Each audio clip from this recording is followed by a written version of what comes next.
Question 1. Consider a manufacturing firm, Ether Dynamics, which produces specialized electronic components. Their initial environmental policy statement, drafted in response to growing stakeholder pressure, reads, Ether Dynamics is committed to environmental stewardship and aims to minimize its ecological footprint through responsible operations. Following an internal audit and review against ISO 14019-2021 guidelines, what fundamental deficiency would likely be identified in this policy statement concerning its adequacy for establishing a comprehensive environmental management framework? Option A. Insufficient mention of the organization's specific products and services. Option B. Overly broad language that fails to address the company's operational scale. Option C. Lack of specific commitments to pollution prevention and continual improvement of the environmental management system. Option D. Absence of a clear statement regarding compliance with relevant environmental legislation. Correct answer is C.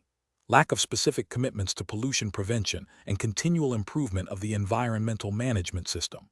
Explanation: ISO 14019-2021 provides guidelines for assessing an organization's environmental performance. A crucial element in this assessment framework is the development of an environmental policy.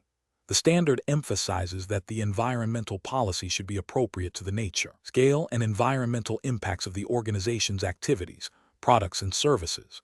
It should also include a commitment to continual improvement of the environmental management system and to preventing pollution. Furthermore, the policy serves as a foundation for setting environmental objectives and targets. When considering the development of an environmental policy in line with ISO 14019-2021, an organization must ensure it is documented, communicated within the organization, and made available to interested parties. The policy's effectiveness is evaluated through its integration into the organization's business processes and its influence on decision-making at all levels.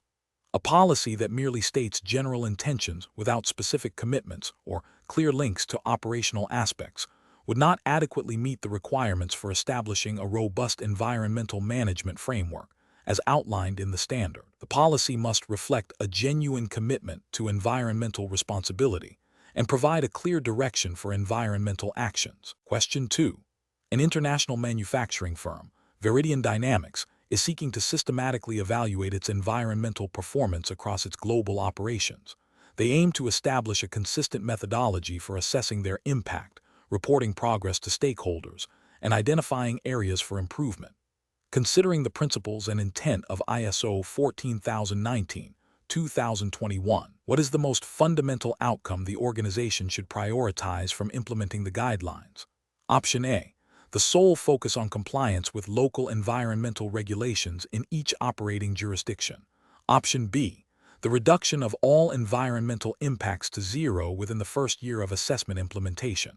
Option C. The immediate achievement of a certified environmental management system compliant with ISO 14001-2015. Option D. The establishment of a robust, repeatable, and transparent process for evaluating and communicating environmental performance. Correct answer is D. The establishment of a robust, repeatable, and transparent process for evaluating and communicating environmental performance. Explanation: ISO 14019-2021 provides guidelines for assessing the environmental performance of organizations. Its primary purpose is to offer a framework and methodology for conducting such assessments, enabling organizations to understand, measure, and improve their environmental impact. The scope of the standard is broad, encompassing various aspects of environmental performance assessment, including the establishment of objectives, data collection, analysis, reporting, and review. It is designed to be applicable to any organization, regardless of its size, type, or sector, and can be used for internal management purposes or for external communication. The standard emphasizes a systematic and objective approach to evaluation, ensuring that the assessment process is credible and reliable. It does not prescribe specific environmental targets or limits, but rather provides the tools and principles for organizations to set and monitor their own performance against defined criteria, which may include regulatory requirements, voluntary commitments, or internal benchmarks.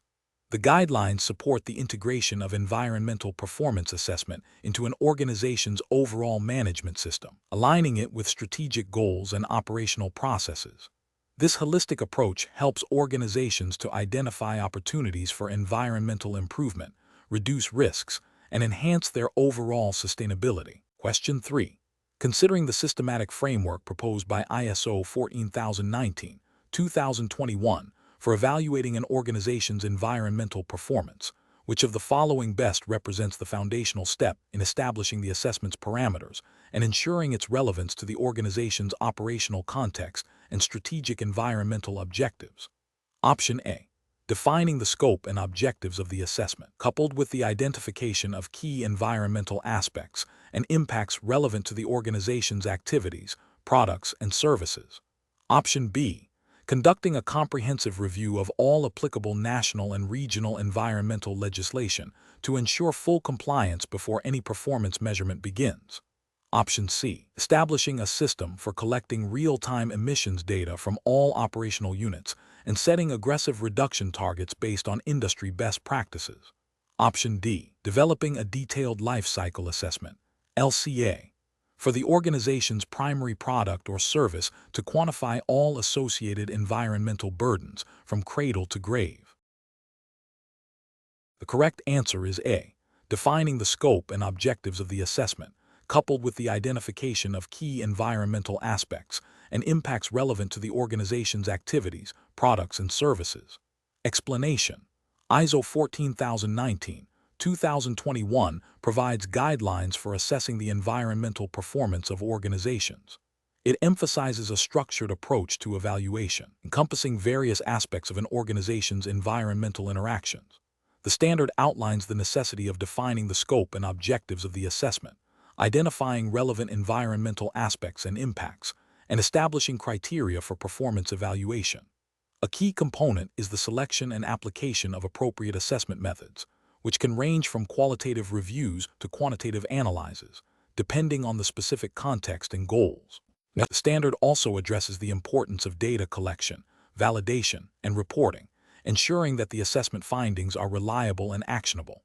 Furthermore, ISO 14019, 2021 highlights the need for continuous improvement by integrating the assessment results into the organization's environmental management system.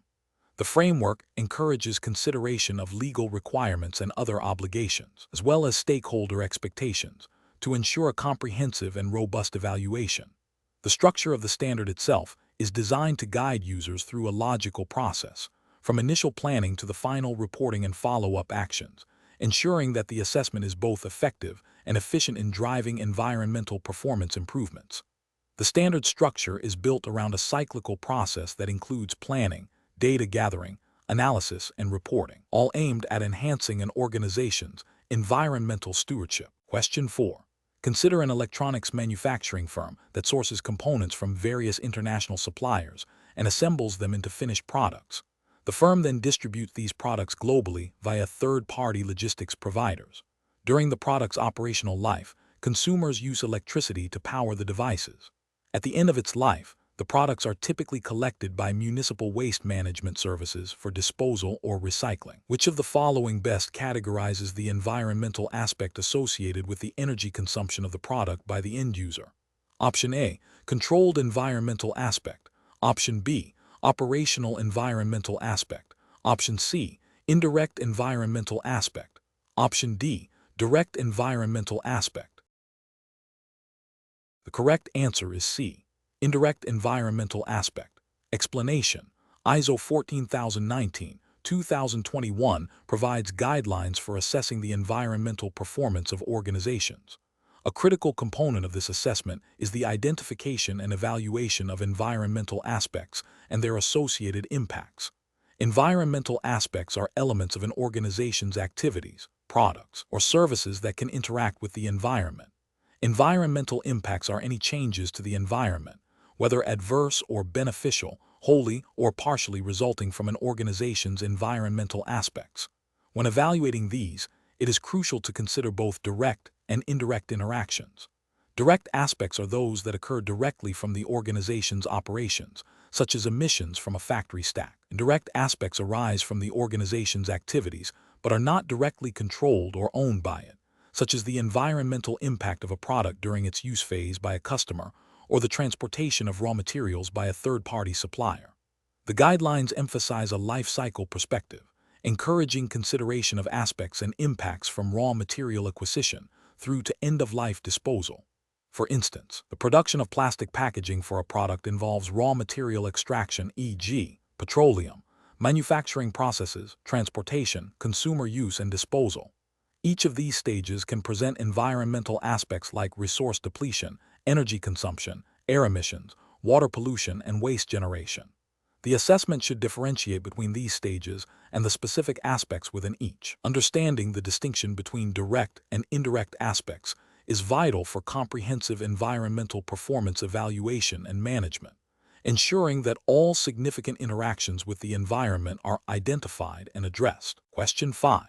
When assessing the environmental performance of a manufacturing facility that produces specialized alloys, a team identifies an impact related to the discharge of trace amounts of heavy metals into a nearby river. The discharge levels, while below the legally permissible limits stipulated by national environmental protection agencies, are consistently at the upper end of the range observed in similar industries across the region.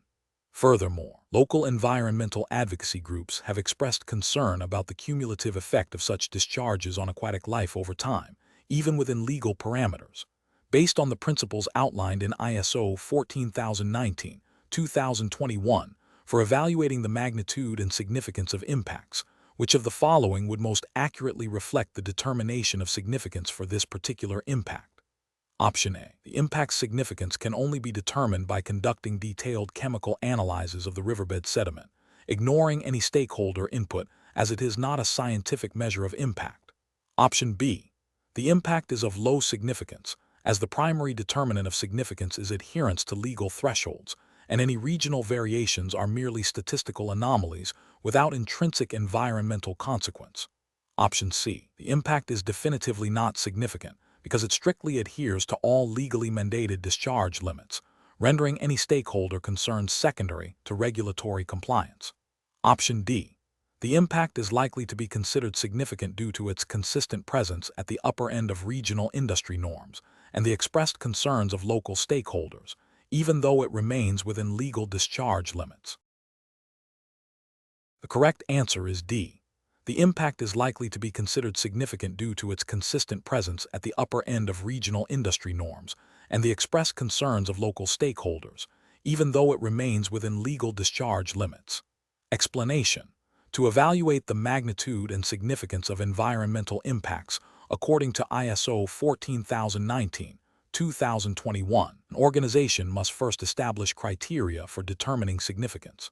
This involves considering both the inherent characteristics of the impact magnitude and its context within the environmental and socio-economic landscape significance.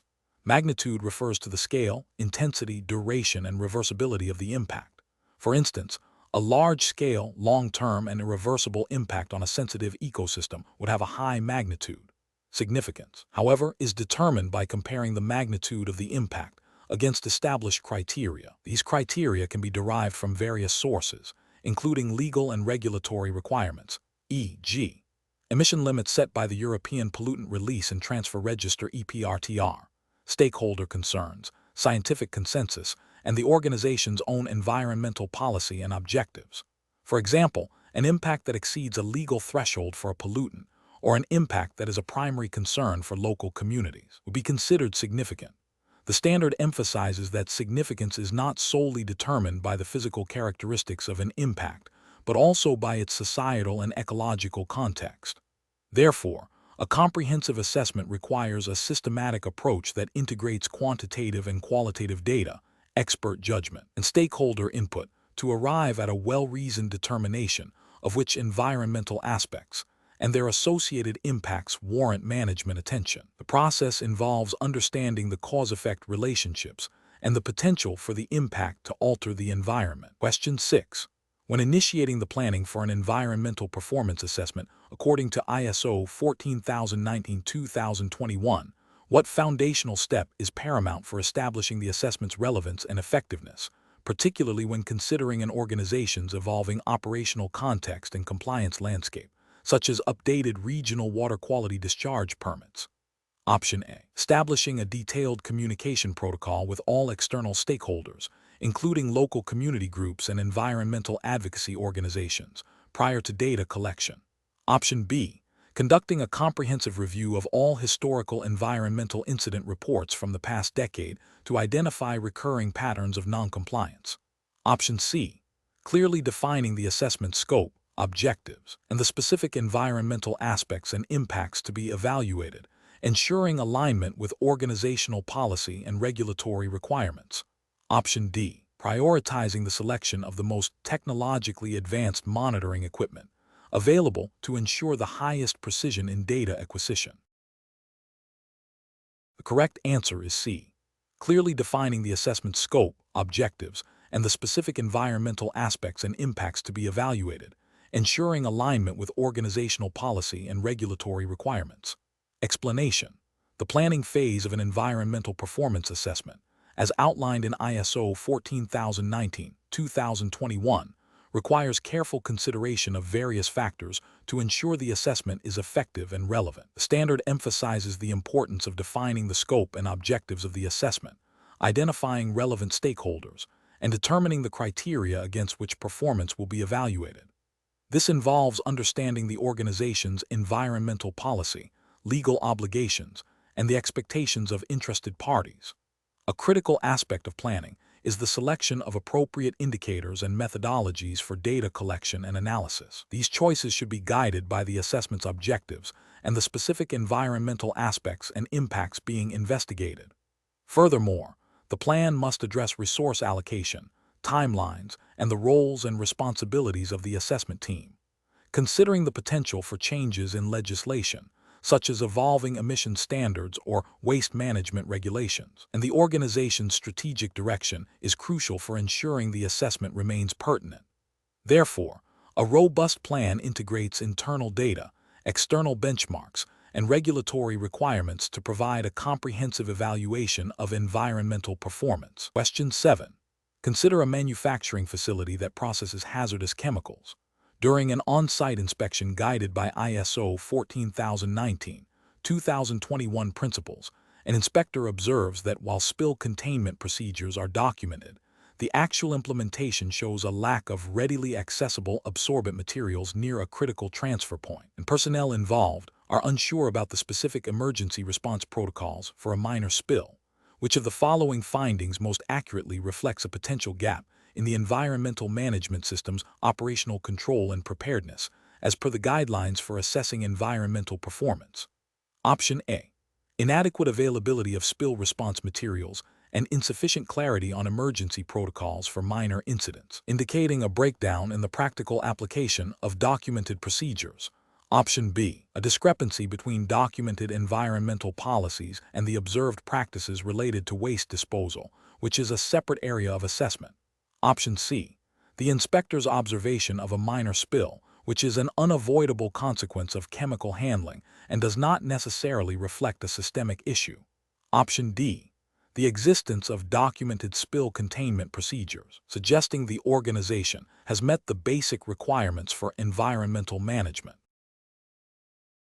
The correct answer is A.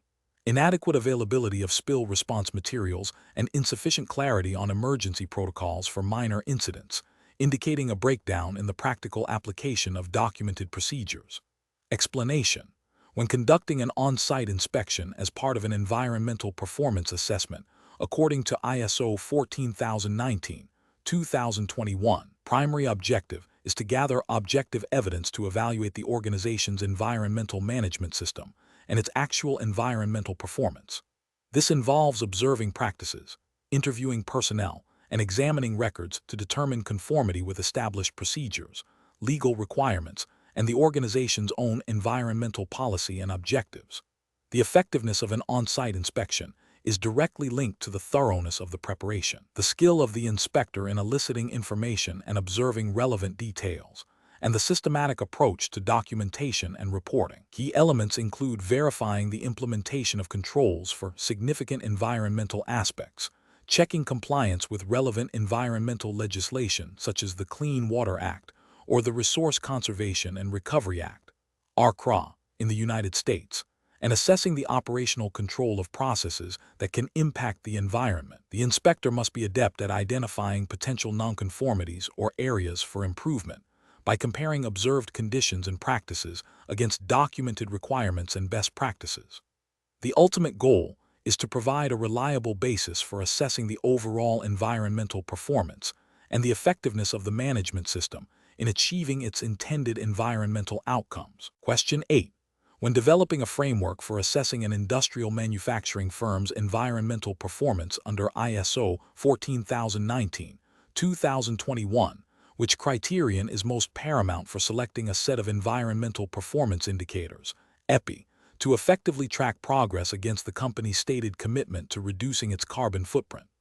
Option A. The EPI's ability to be directly correlated with specific regulatory compliance limits mandated by the National Environmental Protection Agency. Option B.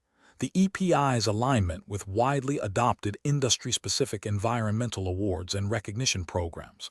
Option C. The EPI's direct linkage to the organization's significant environmental aspects and its capacity to measure changes resulting from management interventions aimed at reducing greenhouse gas emissions. Option D. The EPI's potential to be easily communicated to external stakeholders through simplified graphical representations in annual reports. The correct answer is A. The EPI's ability to be directly correlated with specific regulatory compliance limits mandated by the National Environmental Protection Agency. Explanation. The selection of environmental performance indicators, EPI, for an organization's environmental performance assessment, as guided by ISO 14019-2021, hinges on a systematic approach that prioritizes relevance, measurability, and comparability. The core principle is to choose indicators that directly reflect the organization's significant environmental aspects and their associated impacts. This involves understanding the organization's operational context, its environmental policy objectives, and the specific environmental issues it faces. A robust EPI selection process requires considering the data availability and reliability for potential indicators, ensuring that the chosen metrics can be consistently tracked over time. Furthermore, the indicators should be sensitive enough to detect changes in environmental performance resulting from management actions or external factors. The guideline emphasizes that EPIs should also facilitate comparison, either internally over time or externally with industry benchmarks or regulatory requirements, provided such comparisons are meaningful and contextually appropriate. The process is iterative, often involving a review and refinement of selected EPIs as the organization's understanding of its environmental performance deepens and its strategic objectives evolve. The ultimate goal is to develop a set of EPIs that provide actionable insights for improving environmental performance and demonstrating progress towards sustainability goals. Question 9. A global manufacturing firm, TerraCycle Innovations, operates production plants in Brazil, Germany, and Vietnam, and distributes its finished goods throughout the European Union and Southeast Asia. When undertaking an environmental performance assessment as per ISO 14019-2021, what is the most comprehensive and systematic approach to identifying all applicable environmental legislation that the firm must consider? Option A. Prioritizing legislation related to the most visible environmental impacts, such as large-scale emissions, and deferring the review of less obvious regulatory requirements until a later stage. Option B. Focusing solely on national legislation in countries where production facilities are located and major distribution hubs exist, assuming regional or international laws are implicitly covered.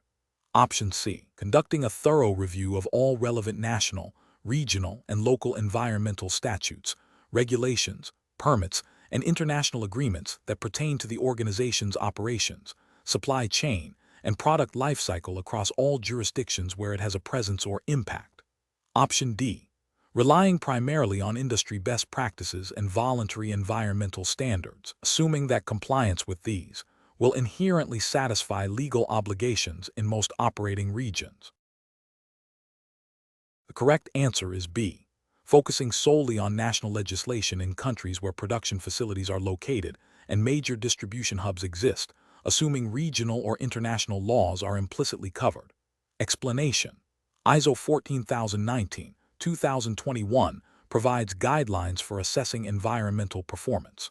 A crucial aspect of this assessment is identifying and understanding applicable environmental legislation. When an organization operates across multiple jurisdictions, such as a multinational corporation with manufacturing facilities in different countries and a distribution network spanning several continents, the complexity of identifying relevant environmental laws increases significantly. The standard emphasizes that the scope of the environmental management system and the activities undertaken within that scope dictate which environmental aspects are significant and, consequently, which legal requirements apply. Therefore, the process must be comprehensive, considering not only direct operational impacts but also the life cycle of products and services.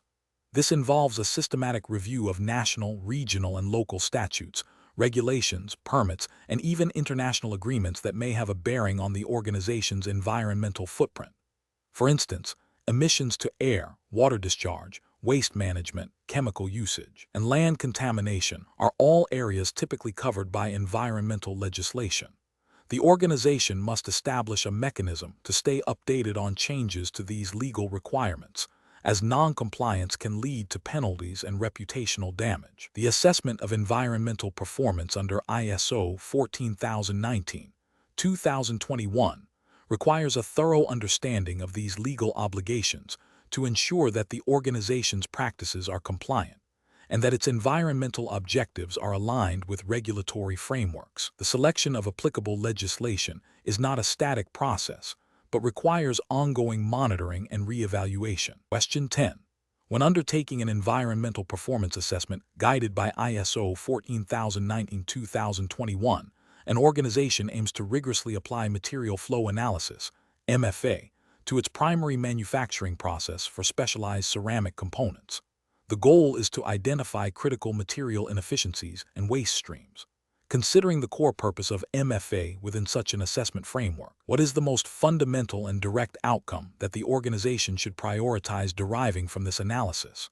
Option A: a comparative benchmark of the organization's material utilization against industry best practices and competitor performance metrics. Option B: a detailed quantitative inventory of all material inputs and outputs across the defined system boundary. Option C: a comprehensive life cycle assessment, LCA, report detailing the environmental impacts of each material from cradle to grave. Option D: a predictive model forecasting future material availability and potential price fluctuations based on global supply chain dynamics. Correct answer is B: a detailed quantitative inventory of all material inputs and outputs across the defined system boundary. Explanation: material flow analysis, MFA, is a systematic assessment of the flows and stocks of materials within a defined system over a specific period. For an organization conducting an environmental performance assessment under ISO 14019, 2021, MFA helps identify key material inputs, outputs, and transformations, thereby pinpointing areas of inefficiency, waste generation, and potential environmental impacts. The standard emphasizes that the scope of the assessment should be clearly defined. When applying MFA, the primary objective is to understand the physical quantities of materials moving through the organization's processes. This involves tracking raw materials, intermediate products, final products, co-products, byproducts, and waste streams. The analysis aims to quantify these flows and stocks to provide a basis for setting environmental objectives and targets, as well as for evaluating the effectiveness of environmental management measures. For instance, a company manufacturing electronic components might use MFA to track the flow of rare earth metals from procurement through production, assembly, and end-of-life disposal or recycling. This would reveal which stages have the highest material losses or potential for recovery. The principles of MFA align with the ISO 14019, 2021 guidance on understanding the organization and its context, including its environmental aspects and impacts, which are often directly linked to material consumption and waste generation. The focus is on the physical reality of material movement, not just financial or energy flows, although these can be correlated. Therefore, the most direct and fundamental outcome of an MFA within the context of ISO 14019-2021 is the quantitative understanding of material inputs and outputs. Question 11. An international manufacturing firm, Veridian Dynamics, is seeking to enhance its environmental performance assessment process. They currently operate under an ISO 14001 certified environmental management system and are also subject to the European Union's emissions trading system, EU ETS, regulations. Veridian Dynamics wishes to align its environmental performance assessment with a standard that complements their existing EMS by providing a framework for evaluating the results of their environmental efforts beyond just the system's implementation, and considers the broader context of their regulatory obligations. Which of the following ISO standards most directly addresses this need for a results-oriented environmental performance assessment framework that can integrate with existing management systems and external regulatory drivers? Option A. ISO 50001, 2018 Energy Management Requirements with Guidance for Use. Option B. ISO 19011, 2018 Guidelines for Auditing Management Systems. Option C. ISO 14004, 2016 Environmental Management General Guidelines on Principles, Systems and Supporting Methods for Environmental Management. Option D. ISO 14019, 2021 Environmental Management Guidelines for the Assessment of Environmental Performance of Organizations. The correct answer is D. ISO 14019, 2021 Environmental Management Guidelines for the Assessment of Environmental Performance of Organizations. Explanation: ISO 14019, 2021 provides guidelines for assessing an organization's environmental performance, often in conjunction with established environmental management systems like ISO 14001. While ISO 14001 focuses on the system for managing environmental aspects, ISO 14019 delves into the methodologies and criteria for evaluating the outcomes of that system and other environmental initiatives. This standard emphasizes a holistic approach to environmental performance assessment, considering various indicators and their relevance to the organization's context, objectives, and stakeholder expectations.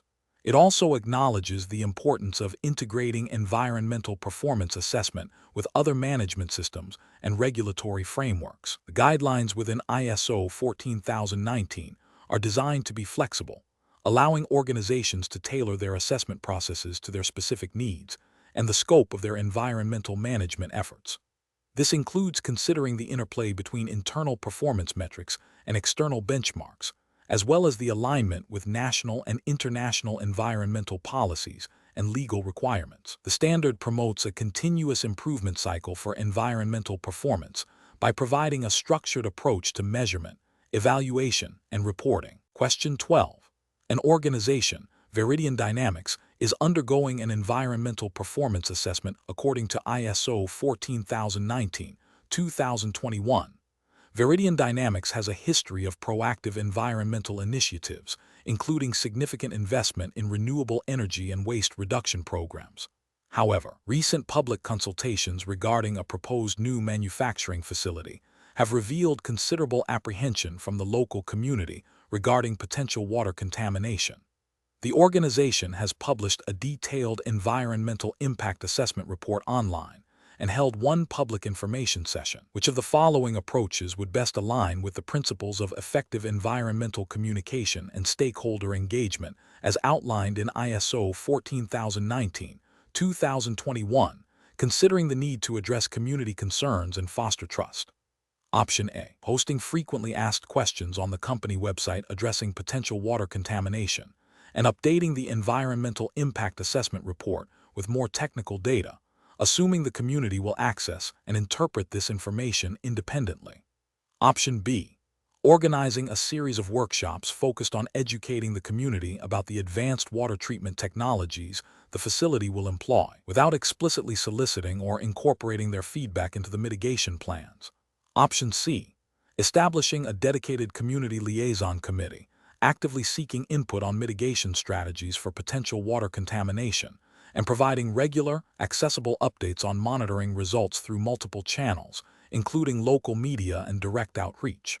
Option D. Issuing a press release acknowledging community concerns and reiterating the company's commitment to environmental protection, while continuing with the planned facility construction based on the existing environmental impact assessment. The correct answer is C. Establishing a dedicated community liaison committee, actively seeking input on mitigation strategies for potential water contamination, and providing regular, accessible updates on monitoring results through multiple channels, including local media and direct outreach.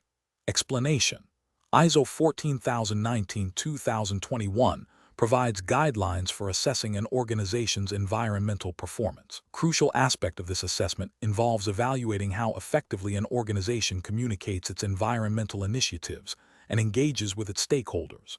Effective environmental communication and stakeholder engagement are not merely about disseminating information, but about fostering understanding, building trust, and facilitating collaboration. This involves identifying relevant stakeholders, understanding their concerns and expectations, and tailoring communication strategies to meet these needs. The standard emphasizes the importance of transparency and the two-way flow of information. When assessing an organization's environmental communication, one must consider the clarity, accuracy, and accessibility of the information provided, as well as the mechanisms in place for receiving and responding to stakeholder feedback. A robust approach would involve a systematic review of communication channels, content, and the demonstrable impact of these efforts on stakeholder perception and engagement. This includes analyzing how the organization addresses regulatory requirements for environmental reporting, such as those mandated by the European Union's Emissions Trading System, EU ETS, or national environmental protection agencies, and how it goes beyond these minimums to foster proactive dialogue. The quality of engagement is measured not just by the volume of communication, but by its ability to influence behavior, inform decision-making, and contribute to the organization's overall environmental performance improvement. For instance, an organization that actively solicits input from local communities on proposed environmental projects and demonstrates how that input has shaped the project's design exhibits a higher level of effective stakeholder engagement than one that simply publishes an annual environmental report without seeking feedback. The assessment should therefore focus on the demonstrable outcomes of these communication and engagement activities, linking them to improved environmental performance and stakeholder satisfaction. Question 13. Considering the principles outlined in ISO 14019-2021 for assessing organizational environmental performance, which integrated approach to environmental monitoring best ensures both the evaluation of performance against established objectives and the verification of compliance with pertinent environmental legislation, such as national air emission standards and water discharge permits? Option A. Focusing solely on collecting data for mandatory regulatory reporting, assuming that compliance automatically signifies good environmental performance and that internal objectives are adequately addressed by legal mandates. Option B. Implementing a monitoring program that collects data on key performance indicators and critical environmental parameters at frequencies dictated by regulatory requirements and internal improvement goals, with a robust system for data analysis, reporting, and corrective action. Option C. Establishing a monitoring system that relies exclusively on external environmental consultants to conduct periodic audits, without establishing internal protocols for ongoing data collection and analysis by the organization itself. Option D. Prioritizing the collection of qualitative feedback from stakeholders regarding perceived environmental impacts, with minimal quantitative monitoring of operational emissions or resource consumption. The correct answer is B. Implementing a monitoring program that collects data on key performance indicators and critical environmental parameters at frequencies dictated by regulatory requirements and internal improvement goals, with a robust system for data analysis, reporting, and corrective action. Explanation: the core principle of environmental monitoring within the framework of ISO 14019-2021 involves establishing a systematic approach to gathering and analyzing data to assess environmental performance and the effectiveness of an organization's environmental management system. This includes identifying significant environmental aspects, setting objectives and targets, and implementing monitoring programs. The guidelines emphasize that monitoring should be aligned with the organization's environmental policy and objectives, and should provide reliable and comparable data. And considering the integration of monitoring with regulatory compliance, such as emissions limits stipulated by the Clean Air Act or water quality standards under the Clean Water Act, the monitoring strategy must ensure that the data collected can directly demonstrate adherence to or deviation from these legal requirements. This involves selecting appropriate parameters, sampling frequencies, and analytical methods that are recognized by regulatory bodies. Furthermore, the data generated from monitoring activities serves as crucial input for the review and improvement of the environmental management system, informing decisions about operational changes, resource allocation, and the setting of future environmental targets. The effectiveness of the monitoring program is judged by its ability to provide actionable insights into environmental performance, facilitate continuous improvement, and support the organization's commitment to environmental protection, all while ensuring compliance with relevant legislation. Therefore, the most comprehensive approach to environmental monitoring, as envisioned by ISO 14019/2021, is one that seamlessly integrates performance assessment with regulatory adherence and drives systemic enhancement. Question 14. Consider an industrial complex situated adjacent to a vital wetland ecosystem. The organization's operations involve water abstraction for cooling and the discharge of treated wastewater. To assess the environmental performance related to this interface, which approach would most effectively capture the organization's impact on the wetlands ecosystem services, as envisioned by ISO 14019/2021 guidelines? Option A. Documenting the number of environmental awareness training sessions conducted for employees regarding wetland conservation. Option B. Calculating the total volume of water abstracted and discharged, comparing it against national water quality standards.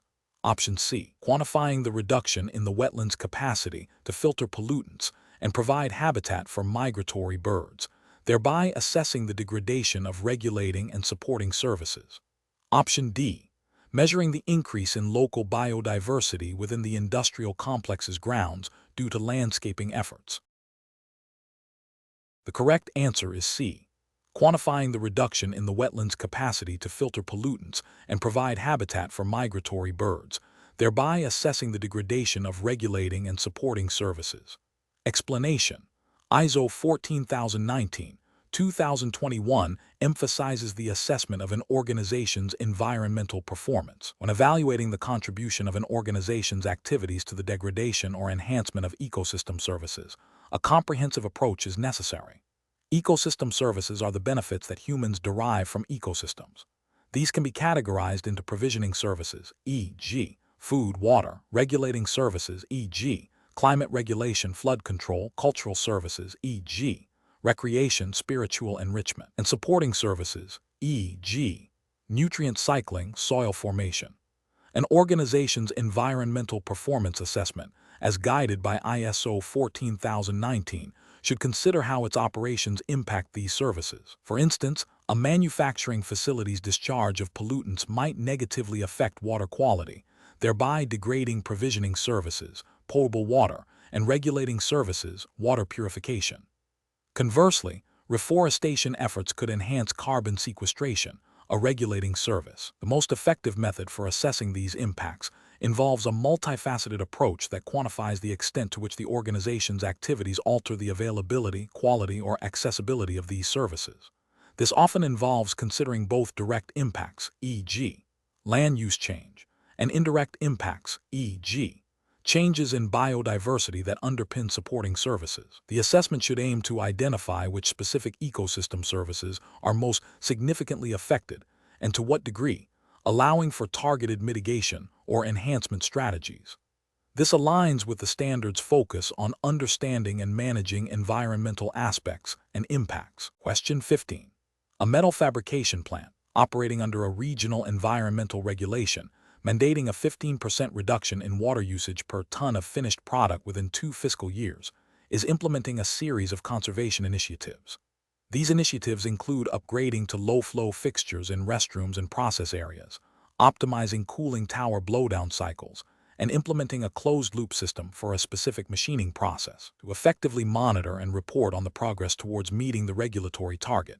Which of the following environmental performance indicators would be most appropriate for assessing the success of these implemented conservation measures, aligning with the principles outlined in ISO 14019-2021 for evaluating resource efficiency? Option A. Monetary savings achieved from reduced water utility bills. Option B. Number of water-saving devices installed across the facility. Option C. Liters of water consumed per ton of finished product. Option D. Total volume of wastewater discharged annually. The correct answer is C. Liters of water consumed per ton of finished product. Explanation: ISO 14019-2021 provides guidance on assessing an organization's environmental performance. When implementing conservation measures, particularly those aimed at resource efficiency and waste reduction, key consideration is the selection of metrics that accurately reflect progress and are aligned with the organization's environmental objectives and the scope of the assessment. The standard emphasizes the importance of using relevant and verifiable indicators. For a manufacturing facility focused on reducing water consumption, a direct measure of water intake per unit of production, such as liters of water per kilogram of product, is a highly relevant and quantifiable indicator. This metric directly links resource use to output, allowing for an assessment of efficiency improvements. Other potential indicators, while related, might be less direct or harder to attribute solely to conservation efforts. For instance, the total volume of wastewater discharged, without normalization against production, might not accurately reflect efficiency gains if production levels fluctuate significantly. Similarly, the number of water-saving devices installed is an input measure, not a direct outcome measure of conservation. The cost savings associated with reduced water usage, while important from a business perspective, is a financial outcome rather than a direct environmental performance indicator in the context of resource consumption efficiency.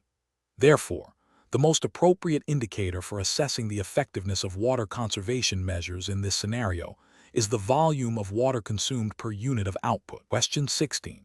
When assessing an organization's environmental performance in accordance with ISO 14019-2021, what is the most comprehensive approach to ensuring that all relevant legal and other requirements are consistently identified, understood, and adhered to throughout its operations, considering potential changes in legislation and the organization's evolving activities?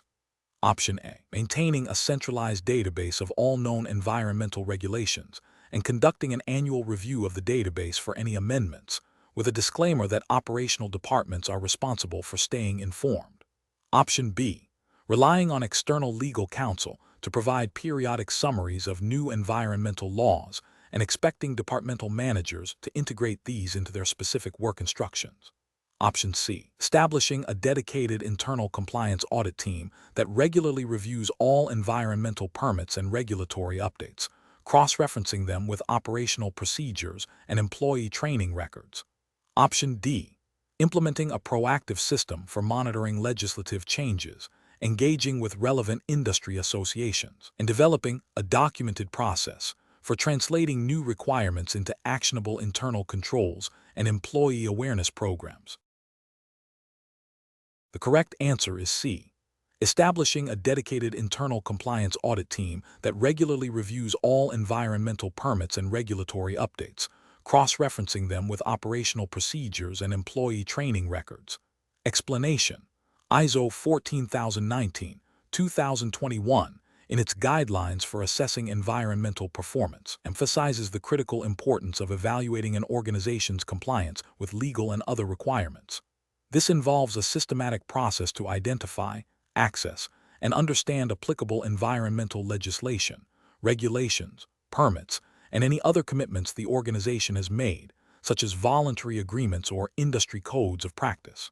The assessment aims to determine if the organization's activities, products, and services are in conformity with these obligations. This process is foundational to demonstrating environmental responsibility and is a key component of an effective environmental management system. It requires a thorough understanding of the regulatory landscape relevant to the organization's operations and the ability to interpret how these requirements translate into operational practices and controls.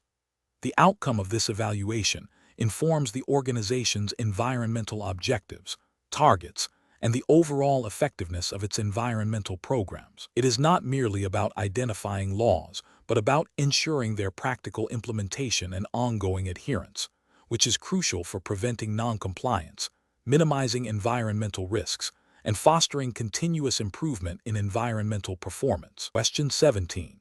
During an environmental performance assessment of a manufacturing facility that generates various waste streams, including potentially hazardous chemical byproducts, which aspect of waste management requires the most rigorous scrutiny to ensure compliance with the principles outlined in ISO 14019-2021, considering the overarching need to align with legal obligations? Option A. The cost-effectiveness of the organization's waste disposal contracts with licensed third-party waste management providers. Option B. The frequency of internal audits conducted to review the organization's general waste management policies and training programs for employees involved in waste handling. Option C. Verification that the organization's procedures for identifying, classifying, segregating, storing, transporting, and disposing of hazardous waste strictly adhere to all applicable national and regional environmental legislation. Option D. The extent to which the organization has implemented waste reduction initiatives at the source, such as process optimization and material substitution, to minimize the overall volume of waste generated. The correct answer is C. Verification that the organization's procedures for identifying, classifying, segregating, storing, transporting, and disposing of hazardous waste strictly adhere to all applicable national and regional environmental legislation. Explanation: ISO 14019-2021 provides guidelines for assessing environmental performance. When evaluating an organization's waste management practices, particularly concerning hazardous waste, a key consideration is the alignment with national and regional legislative frameworks. For instance, in many jurisdictions, regulations such as the Resource Conservation and Recovery Act (RCRA) in the United States or the Waste Framework Directive in the European Union dictate specific requirements for the identification, handling, storage, transport, and disposal of hazardous waste. ISO 14019-2021 emphasizes that an environmental performance assessment should consider the organization's compliance with applicable legal requirements as a fundamental aspect of its environmental management system. Therefore, when assessing waste streams, the primary focus for ensuring compliance and effective environmental performance within the scope of ISO 14019-2021 is to verify that the organization's procedures for managing hazardous waste, including its classification, segregation, labeling, and disposal through authorized channels, strictly adhere to the mandates set forth by relevant environmental laws and regulations. This ensures that the organization is not only meeting its legal obligations, but also demonstrating a responsible approach to minimizing environmental harm associated with hazardous materials. Question 18. A textile dyeing company operating near the biodiverse Rivenwood estuary discharges treated wastewater into the estuary. Recent governmental regulations under the Clean Water Act mandate a stricter evaluation of industrial discharges concerning their potential impact on estuarine flora and fauna. The company's environmental team is tasked with assessing these impacts, focusing on how the discharged effluent, containing residual dyes and salts, might affect the estuary's sensitive marine life and microbial communities. Which of the following approaches best aligns with the principles of ISO 14019-2021 for identifying potential impacts on biodiversity in this context? Option A. Relying solely on the company's internal quality control reports for treated wastewater, assuming compliance with basic discharge permits, and conducting a single, general biodiversity count in the estuary once every 5 years. Option B. Focusing exclusively on the volume of water discharged and the overall energy consumption of the treatment plant, without detailed analysis of the effluent's chemical constituents or specific ecological assessments of the estuary. Option C. Conducting a detailed ecological survey of the estuary to identify indicator species, assessing the chemical composition and temperature of the discharged effluent against established water quality benchmarks for estuaries, and reviewing scientific literature on the tolerance of local marine life to specific dye compounds and salinity changes. Option D. primarily investigating the potential impact on the aesthetic quality of the estuary for recreational use, and monitoring the frequency of bird sightings, while disregarding the direct effects of effluent on aquatic organisms and microbial populations. The correct answer is C.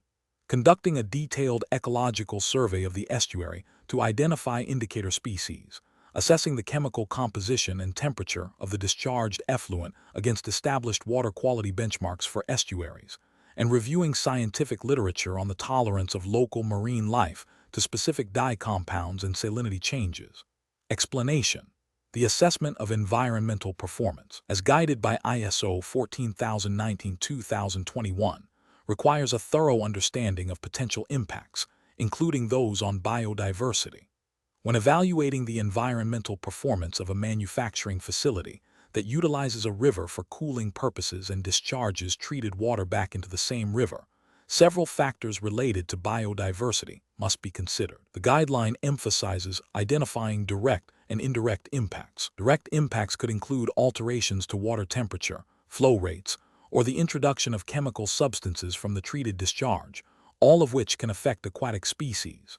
Indirect impacts might involve changes to the food web or habitat structure downstream due to these alterations. To accurately assess these potential impacts on biodiversity, a comprehensive approach is necessary. This involves not only examining the physical and chemical parameters of the discharged water, but also understanding the ecological sensitivity of the receiving river ecosystem. Key considerations include the presence of endangered or threatened species, the river's role as a migratory corridor, and the potential for bioaccumulation of substances in the food chain. Furthermore, the guidelines advocate for a life cycle perspective, meaning impacts beyond the immediate discharge point, such as upstream resource extraction or downstream waste disposal, should also be considered if they indirectly affect the river's biodiversity. The most effective method for identifying potential impacts on biodiversity in such a scenario involves a combination of on-site ecological surveys, analysis of discharge water quality against relevant national and regional environmental standards, e.g., those set by the Environmental Protection Agency or equivalent bodies, and a review of existing literature on the river's ecological health and the tolerance levels of its native species to the discharged substances and thermal changes. This integrated approach allows for a holistic understanding of how the facility's operations might interact with and potentially harm the river's biological communities. Question 19. When initiating an environmental performance benchmarking initiative under ISO 14019-2021, which foundational step is most critical for ensuring the validity and relevance of the subsequent comparative analysis, particularly when assessing an organization's water usage intensity against industry peers? Option A. Focusing solely on regulatory compliance metrics, assuming these adequately represent overall environmental performance across different entities. Option B. Establishing clear criteria for selecting comparable organizations and defining the specific environmental performance indicators that will be measured consistently. Option C. Directly implementing best available techniques identified from leading organizations without prior validation of their applicability to the organization's context. Option D. Prioritizing the identification of the lowest absolute environmental impact across all potential benchmark partners, irrespective of operational scale or context. Correct answer is B. Establishing clear criteria for selecting comparable organizations and defining the specific environmental performance indicators that will be measured consistently. Explanation: ISO 14019-2021 provides guidelines for assessing environmental performance. Benchmarking, a key aspect of this standard, involves comparing an organization's environmental performance against that of similar organizations or against established best practices. The purpose of benchmarking is to identify areas for improvement and set realistic performance targets. When conducting environmental performance benchmarking, it is crucial to select appropriate comparison groups and relevant performance indicators. These indicators should be measurable, comparable, and directly related to the organization's environmental aspects and impacts. The standard emphasizes the importance of data quality and consistency in the benchmarking process to ensure the validity of the findings. For instance, If an organization aims to benchmark its energy consumption per unit of production, it must ensure that the production units are comparable across the organizations being studied and that the energy measurement methodologies are consistent. The process involves defining the benchmarking scope, identifying suitable benchmark partners, collecting and analyzing data, and then implementing improvements based on the insights gained. It is not merely about identifying who is best, but understanding why they are best and how to achieve similar results. This requires a thorough understanding of the operational differences and the underlying factors driving performance variations. The focus is on continuous improvement and achieving higher levels of environmental stewardship. Question 20. When evaluating an organization's environmental performance in accordance with ISO 14019-2021, which approach most effectively captures the nuanced satisfaction levels of diverse stakeholder groups regarding the organization's environmental initiatives and their perceived impact on local ecosystems and regulatory compliance. Option A. Analyzing the frequency of media mentions related to the organization's environmental practices and comparing it against industry benchmarks. Option B. Reviewing the number of environmental awards and certifications received by the organization over the past 5 years as a proxy for stakeholder approval. Option C.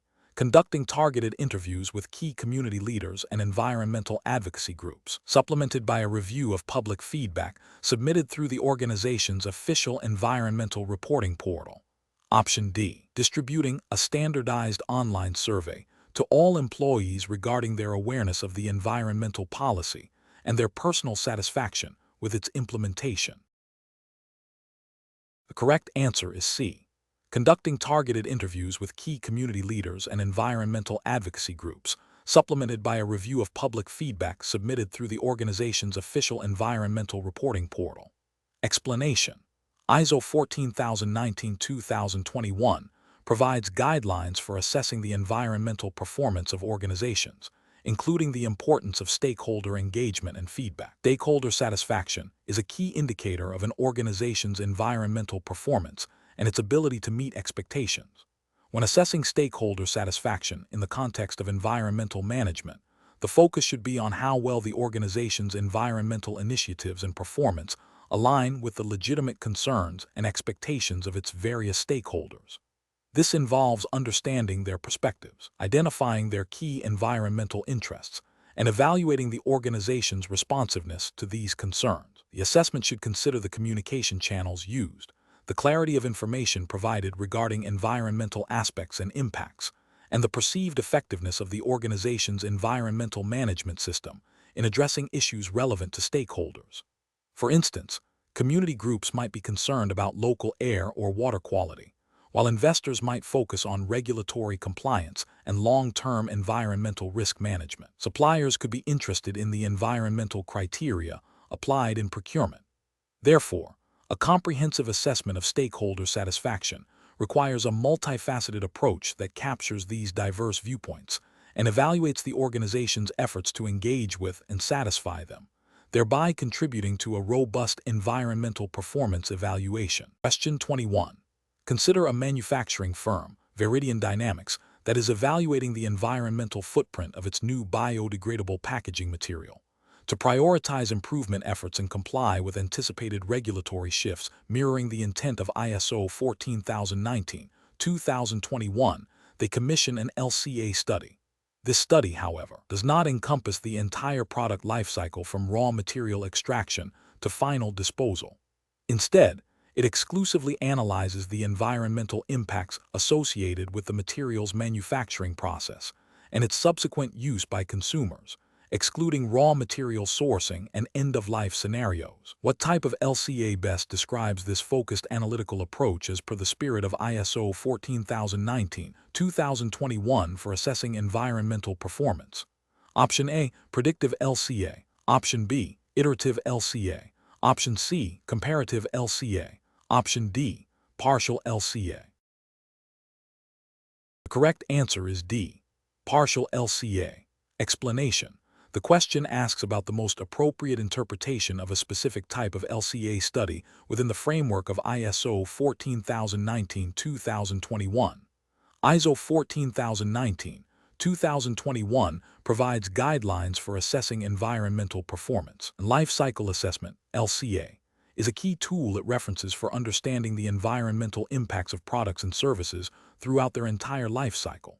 When a study focuses on a specific stage of a product's life cycle, such as the use phase or end-of-life phase, and aims to identify the most significant environmental hotspots within that defined boundary, it is best described as a partial LCA or a screening LCA, depending on the depth of analysis. However, in the context of ISO 14019, which emphasizes practical assessment and improvement, a study that isolates and analyzes a specific phase to pinpoint major environmental burdens for targeted action aligns with the principles of identifying significant environmental aspects.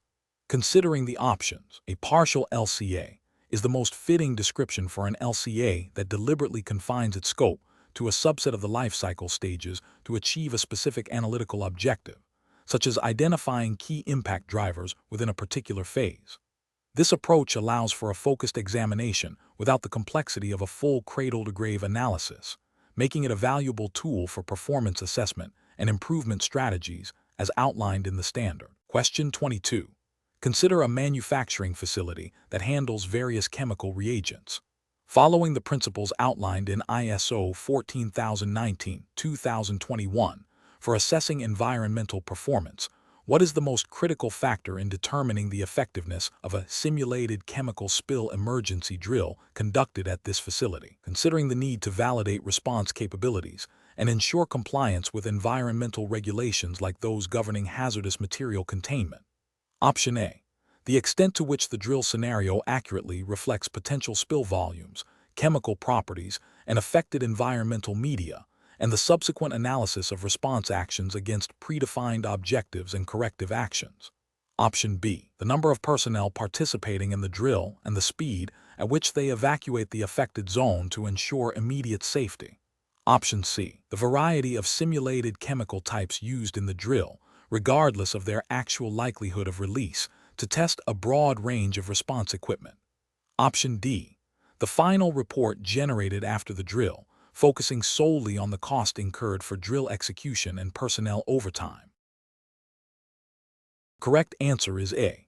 The extent to which the drill scenario accurately reflects potential spill volumes, chemical properties, and affected environmental media, and the subsequent analysis of response actions against predefined objectives and corrective actions. Explanation.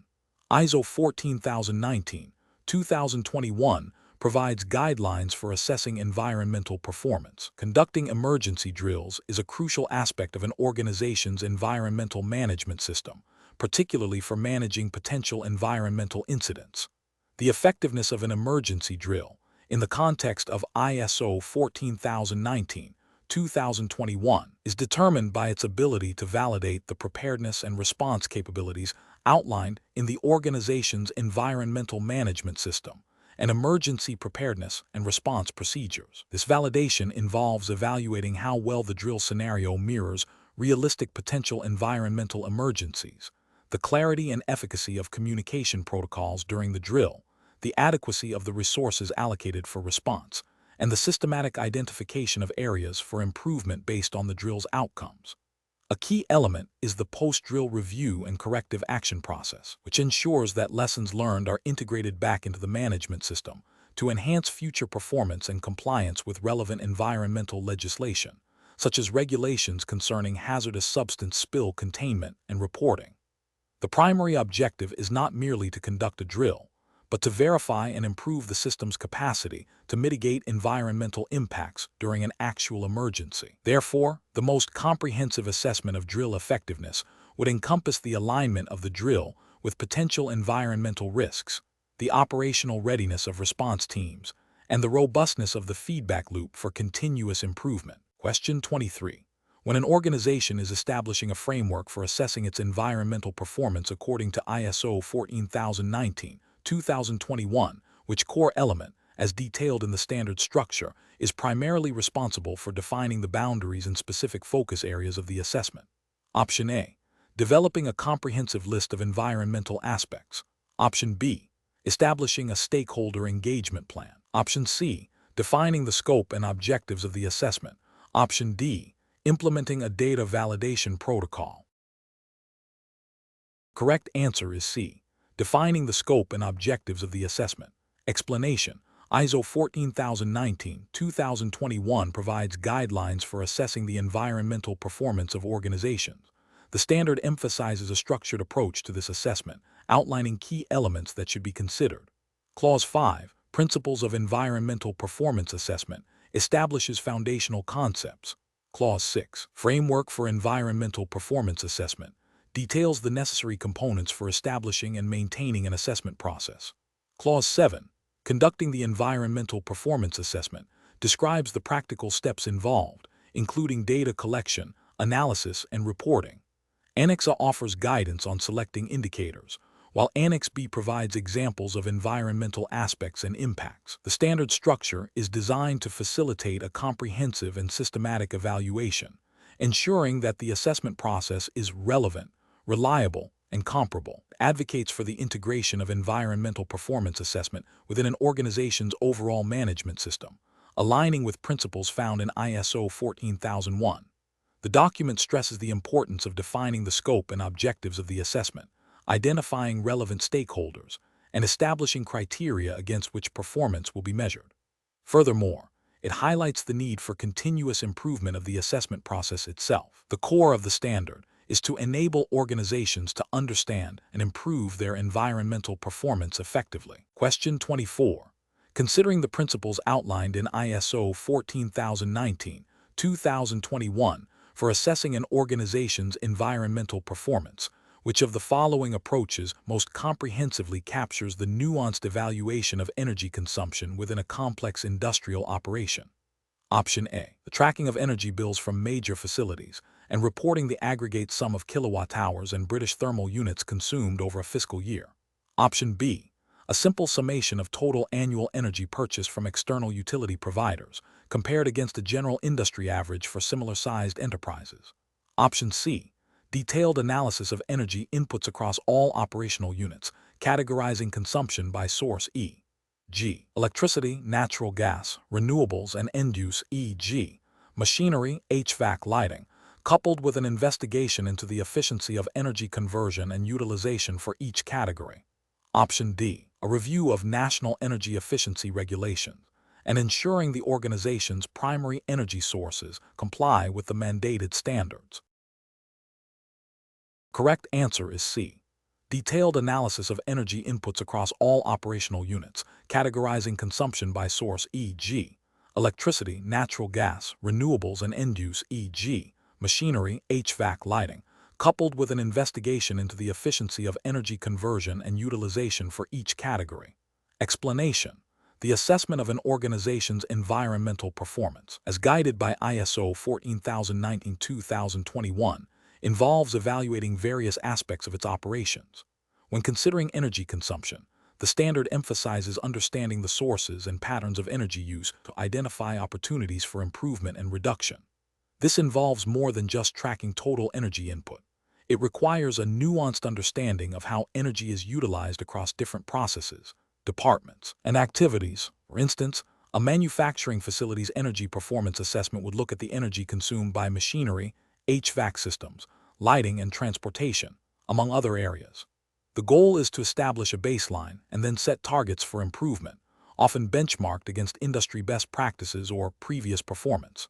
Understanding the direct and indirect energy consumption, as well as the efficiency of energy conversion and utilization, are key components. Furthermore, the assessment should consider the potential for utilizing renewable energy sources and the impact of energy-related emissions. This holistic view helps an organization to not only meet regulatory requirements, but also to achieve operational efficiencies and contribute to broader environmental sustainability goals. The question probes the understanding of what constitutes a comprehensive approach to assessing energy performance within the framework of ISO 14019-2021, focusing on the detailed breakdown and analysis of energy flows rather than a superficial overview. Question 25. An industrial facility operating under the principles of ISO 14019-2021 has completed the check phase of its Environmental Management Systems (PDCA) cycle.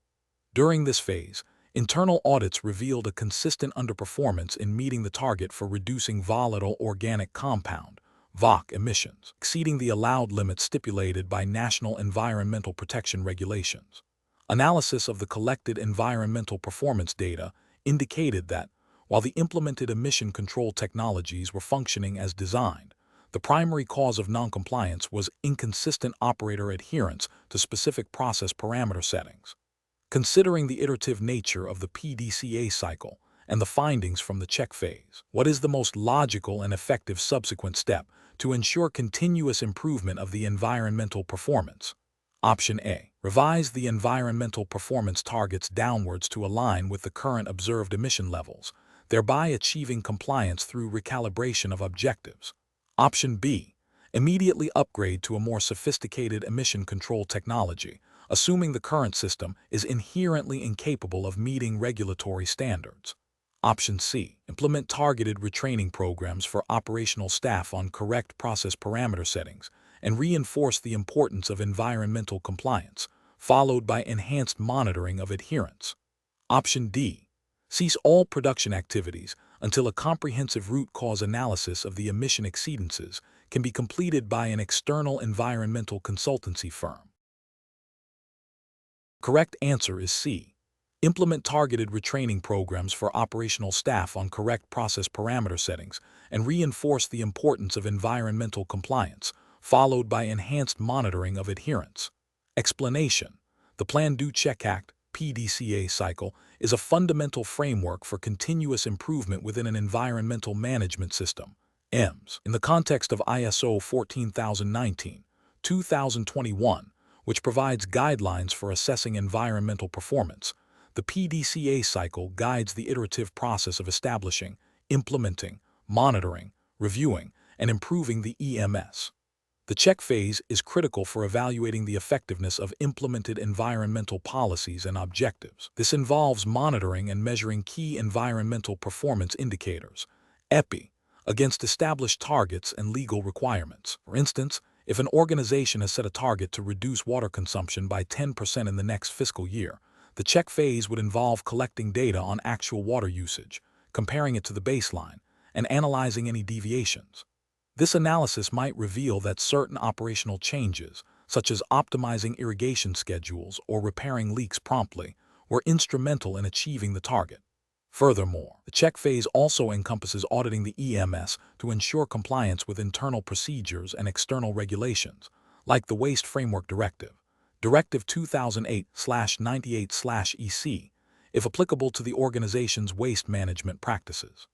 The findings from this evaluation are then used to inform the ACT phase, where corrective actions are taken to address nonconformities or opportunities for improvement, thereby feeding back into the plan phase for the next cycle of refinement. Therefore, the most appropriate action following the assessment of environmental performance data and audit findings, as per the check stage of PDCA, is to implement corrective actions and preventive measures to enhance the EMS. Question 26. Consider an environmental performance assessment conducted according to ISO 14019-2021, where an organization is found to have exceeded a legally mandated emission limit for volatile organic compounds, VOC, from a solvent-based coating process. This breach is identified through routine emissions monitoring data, which is a critical component of demonstrating compliance with national environmental protection acts. Which of the following actions, if taken as the primary response, best aligns with the principles of addressing nonconformities as outlined in the guidelines for environmental performance assessment? Option A. Immediately cease the solvent-based coating process until the emissions can be brought back within the legal limits, without further investigation into the underlying causes. Option B. Submit a report to the regulatory authority detailing the exceedance and await their instructions on how to proceed, deferring any corrective actions until a penalty is assessed. Option C. Implement enhanced process controls and conduct a root cause analysis to identify and rectify the operational factors contributing to the increased VOC emissions, followed by revalidation of monitoring data and verification of the corrective action's effectiveness. Option D. Increase the frequency of emissions monitoring to detect future exceedances sooner, without altering the existing operational processes or investigating the cause of the current breach. The correct answer is C. Implement enhanced process controls and conduct a root cause analysis to identify and rectify the operational factors contributing to the increased VOC emissions, followed by revalidation of monitoring data and verification of the corrective action's effectiveness. Explanation: ISO 14019-2021 provides guidelines for assessing environmental performance. When a nonconformity is identified during an assessment, the standard emphasizes a systematic approach to address it. This involves understanding the root cause of the nonconformity, determining its significance in relation to the organization's environmental objectives and legal requirements, and implementing corrective actions.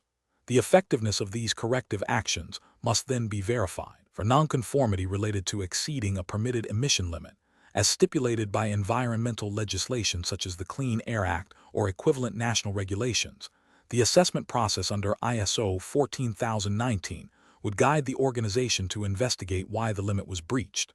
This might involve examining operational procedures, equipment maintenance, or raw material quality. Based on the root cause, appropriate corrective actions are devised. For instance, if faulty monitoring equipment is the cause, recalibration or replacement is necessary. If process inefficiencies led to higher emissions, process adjustments or new abatement technologies might be required. The verification step ensures that the implemented actions have indeed resolved the nonconformity and prevented recurrence. This aligns with the principle of continual improvement inherent in environmental management systems. The focus is on a structured response that not only rectifies the immediate issue, but also strengthens the overall environmental performance and compliance framework. Question 27. When assessing an organization's progress in reducing its carbon footprint, which type of environmental performance indicator (EPI) will most effectively demonstrate a direct correlation between operational changes and emission reductions, aligning with principles of ISO 14019-2021 for performance evaluation and considering potential regulatory reporting requirements like the EU ETS? Option A. Percentage of renewable energy consumed in relation to total energy consumption. Option B. Total mass of carbon dioxide equivalent emissions per unit of product manufactured. Option C. Number of environmental awareness training sessions conducted for employees. Option D. Amount of waste recycled annually, expressed as a percentage of total waste generated. The correct answer is B. Total mass of carbon dioxide equivalent emissions per unit of product manufactured. Explanation: the selection of appropriate environmental performance indicators, EPI, is a cornerstone of effective environmental performance assessment as outlined in ISO 14019-2021. These indicators provide quantifiable metrics to track progress towards environmental objectives and to understand the environmental impact of an organization's activities, products, and services. When evaluating the suitability of an EPI for assessing an organization's progress in reducing greenhouse gas emissions, several factors are paramount. The indicator must be relevant to the organization's significant environmental aspects, directly measurable, and capable of demonstrating a trend over time. Furthermore, it should be sensitive enough to reflect changes in environmental performance resulting from implemented management actions. Considering the need for a robust and informative indicator, a metric that directly quantifies the total mass of carbon dioxide equivalent emissions per unit of product manufactured is highly effective. This approach allows for direct comparison across different production periods and is readily linked to specific operational controls and energy efficiency initiatives. It also aligns with international reporting frameworks and regulatory requirements, such as those mandated by the European Union's Emissions Trading System, EU ETS, or national climate change legislation. The chosen EPI must also be verifiable and understandable to stakeholders, ensuring transparency and credibility in the environmental performance assessment process. The ability to track this specific metric allows for targeted improvements in energy consumption, material efficiency, and process optimization, all of which contribute to a lower carbon footprint. Question 28. When evaluating an organization's environmental performance according to ISO 14019-2021, which aspect of its communication and stakeholder engagement processes would most significantly demonstrate a commitment to transparent and responsive environmental management, particularly in light of potential regulatory scrutiny under frameworks like the European Union's Emissions Trading System, EU ETS. Option A. The periodic issuance of a general corporate sustainability report that highlights overall environmental achievements without specific operational details or direct stakeholder consultation. Option B. The proactive dissemination of detailed, site-specific emission data to local environmental advocacy groups and the formal incorporation of their feedback into the organization's annual environmental improvement plan. Option C. The exclusive reliance on internal employee surveys to gauge environmental awareness and the communication of aggregated, non-specific environmental goals through company newsletters. Option D. The passive availability of an environmental policy statement on the company website, with no active mechanisms for receiving or responding to external inquiries or concerns. Correct answer is B. The proactive dissemination of detailed, site-specific emission data to local environmental advocacy groups and the formal incorporation of their feedback into the organization's annual environmental improvement plan. Explanation: ISO 14019, 2021 emphasizes the importance of effective environmental communication and stakeholder engagement in assessing an organization's environmental performance. Clause 7, 2. Communication and consultation specifically addresses how an organization should communicate its environmental performance and engage with relevant internal and external stakeholders. This includes establishing processes for receiving and responding to stakeholder input.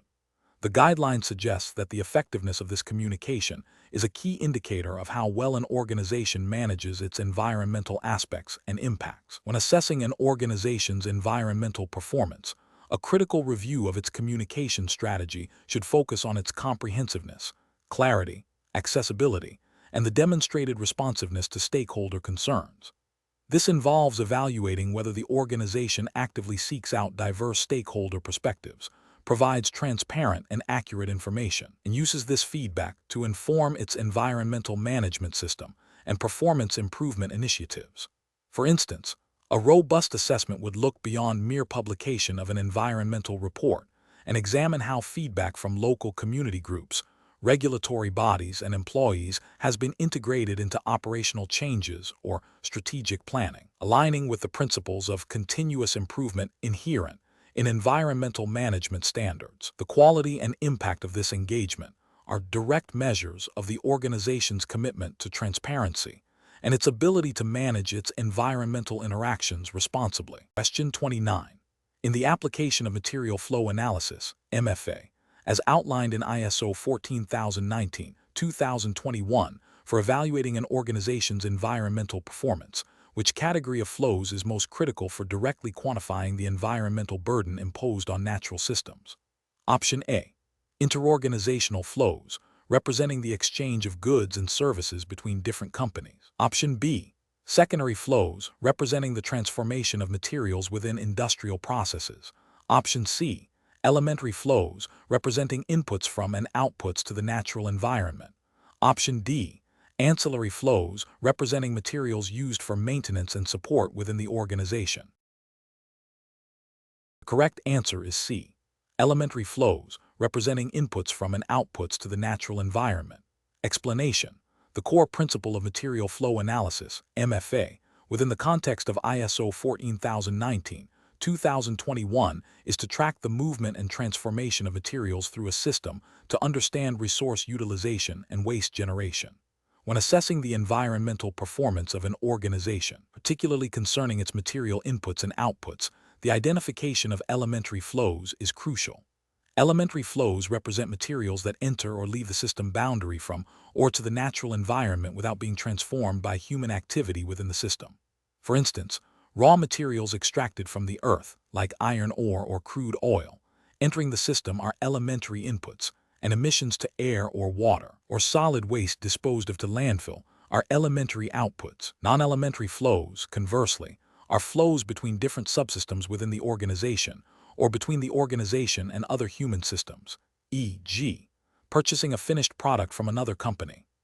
Therefore, To accurately assess the environmental burden associated with an organization's operations using MFA, the focus must be on the flows that directly interact with the natural environment, distinguishing them from internal or interorganizational transfers. This distinction is vital for identifying the true sources of environmental impact and for developing targeted strategies for improvement as guided by the principles of environmental performance assessment. Question 30. A manufacturing firm, TerraCycle Solutions, has been mandated by a regional environmental agency to restore a former industrial site that has suffered significant soil contamination and habitat fragmentation. The agency's directive specifies that the restoration should aim to re-establish native flora and fauna and improve hydrological connectivity. TerraCycle Solutions has implemented a multi-year plan involving phytoremediation of soil contaminants, reintroduction of native plant species, and the creation of wildlife corridors.